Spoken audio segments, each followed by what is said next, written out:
वंदे पुरुषोत्तम।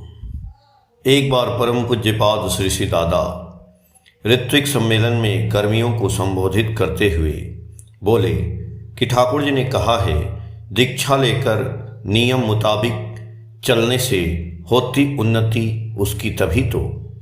नियम मुताबिक नहीं चलने से आगे बढ़ नहीं सकेंगे। सोच सकते हैं कि बहुत अच्छा हुआ है, मगर उनके स्टैंडर्ड से कुछ भी नहीं हुआ है। मेरे पिताजी श्री श्री बड़दा मेरे ऋत्विक हैं। उन्होंने मुझे दीक्षा दी है। उन्होंने सिखलाया है कि कैसे नाम जप करना चाहिए। उन्होंने कहा था, कल से ही करोगे, रेगुलर करोगे, कभी नहीं छोड़ोगे। हम लोग बहुत टायर्ड हो पड़ते हैं, नींद आती है, विभिन्न तरह के काम में रहकर नाम जप नहीं कर पाते हैं। ऐसा करते करते नहीं करने में अभ्यस्त हो जाते हैं। जो लोग आरंभ से ही नाम जप करते हैं वे समझ पाते हैं कि नाम जप करना बड़ा ही सहज है। जो लोग अभ्यास नहीं करते हैं वे ही नहीं कर पाने का नाना बहाना करते हैं। आंखें दुखती हैं, गर्दन दुखने लगता है, वे विभिन्न प्रॉब्लम के शिकार होते हैं। प्रत्येक को नाम ध्यान करने की जरूरत है। बिना नाम ध्यान किए कुछ समझ में नहीं आएगा। ठाकुर को किसी धोखे से वश में नहीं किया जा सकता है। ठाकुर जी कहते हैं, देवता के चरणों में माथा टेक कर धोखा देकर काम निकालना चाहते, तेरे ठाकुर क्या इतना बेवकूफ़, धोखा देकर भी नहीं संभलते। बिना किए प्राप्ति नहीं होती है। प्राप्ति के लिए करना होगा, जैसा उन्होंने आदेश दिया है उसी तरह करना होगा। पथ बहुत सहज है, very easy, anybody can do it. चेष्टा करने से ही संभव है। हमारा रियलाइजेशन जितना पक्का होता है हम भी उतना पक्का मनुष्य बनते हैं। कर्म के बिना समझ में नहीं आएगा। कर्म से ही बोध पनपता है। कर्म का अर्थ ही है विधि सम्मत कर्म। इष्ट ने जैसा कहा है उसी तरह चलना है। विधि सम्मत कर्म करने से ही मनुष्य के लिए प्राप्ति का पथ खुल जाता है। वे हैं जीवन के देवता, मंगल के देवता, महाजीवन के देवता, परम उन्नयन के देवता। उस देवता की यदि पूजा करते हैं, उनके निर्देशानुसार यदि स्वयं को बनाते हैं, तब ही परम ऐश्वर्य के अधिकारी बन सकते हैं। उनकी पूजा होती है यजन से, याजन से, नाम ध्यान से। तब उनके साथ हम युक्त हो जाते हैं। वे जैसा बतलाए हैं वैसा ही करते हैं। स्वयं को इस तरह तैयार करते हैं जिससे कि सीना तान कर कह सकें, दयाल मैंने तुम्हारे मन मुताबिक ही साधना की है, अपने साध्य मुताबिक कर्म किया हूँ, धोखा नहीं दिया हूँ।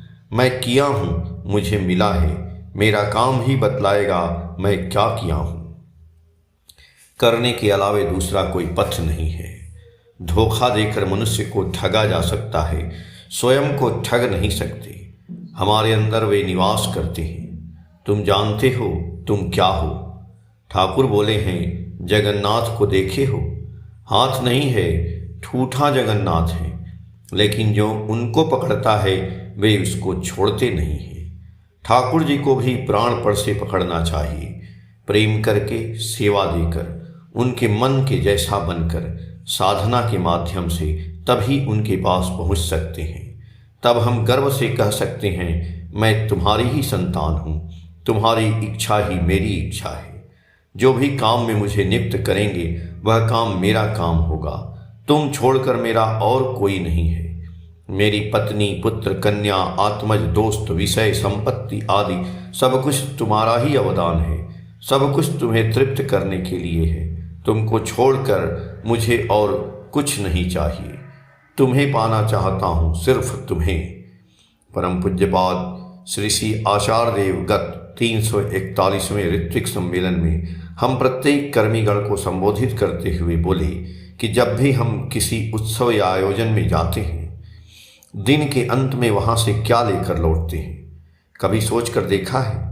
रात को बिस्तर पर लेटते समय मन में किस प्रकार का विचार आता है? ठाकुर, आज तुम्हारे साथ दिन कितना सुंदर बीता, या फिर आज सत्संग में मुझे गीत गाने नहीं दिया, मुझे बोलने नहीं दिया।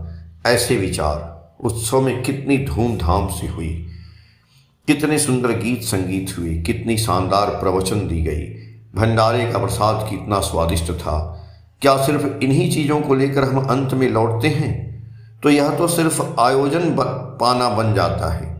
हमें तो सब कुछ होने के अंत में तुम्हें ही पाना चाहिए ठाकुर, और यदि हम तुम्हें लेकर लौट पाएं तो ऐसे हर उत्सव, आयोजन या सभा एक एक कदम ऊपर उठाने में सहायक बन सकती है। अभी मैं 2 घटना का उल्लेख कर रहा हूँ।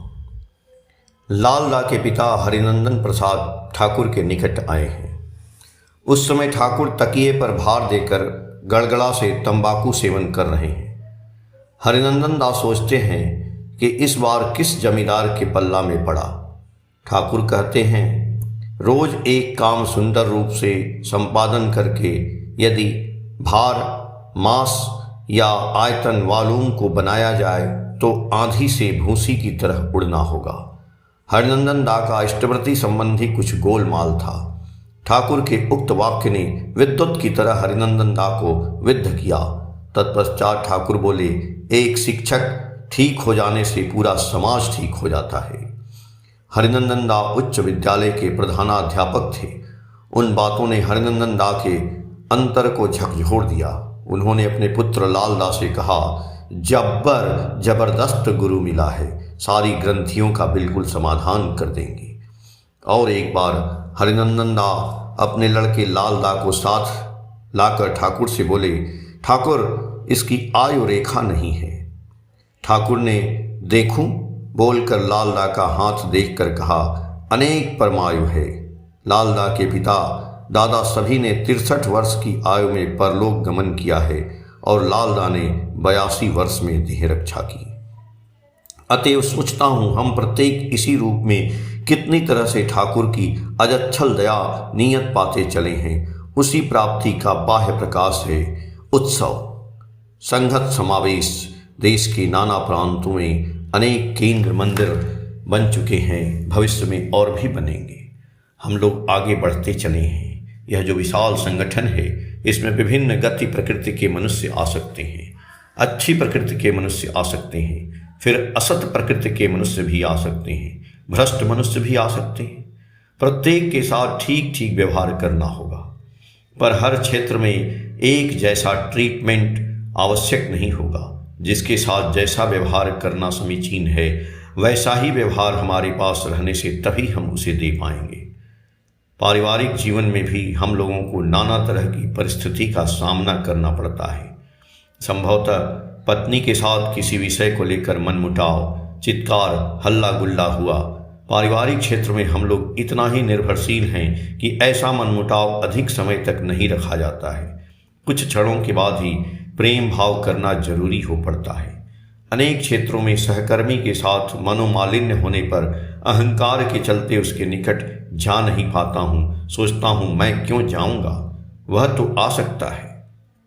इसीलिए सर्वदा अपने आप से प्रश्न करना चाहिए, अपने को जवाबदेही बनाना चाहिए कि मैं जो आचरण कर रहा हूँ उससे क्या मैं ठाकुर का आदमी कहने लायक हूँ।